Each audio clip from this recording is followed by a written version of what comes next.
በሰሜን ኢትዮጵያ ተራራማ አካባቢ ጥንታዊ ኮረብታዎችና ፈራርሰው የሚታዩ የድንጋይ ቤተ ክርስቲያናት መሃል አብነት የምትባል መንደር ነበረች።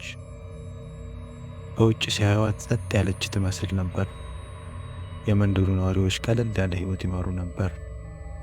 ያርሳሉ፣ ይጸልያሉ፣ አመሻሽ ላይም እሳት ከበው ታሪኮችን ይተርካሉ። ግን ስለ አንድ ታሪክ ማንም አይናገርም ነበር፣ በተለይ ከጨለማ በኋላ። እርሱም የሚያሾኮሽኮው ዛፍ ታሪክ ነው። ማንም ሰው ወደ ዛፉ አይቀርብም ነበር። እንስሳት እንኳን ጥላውን ይፈሩት ነበር። ይህ ዛፍ ሃይማኖቱን የካደ መነኩሴ መቃብር ላይ በቀለ ይባላል።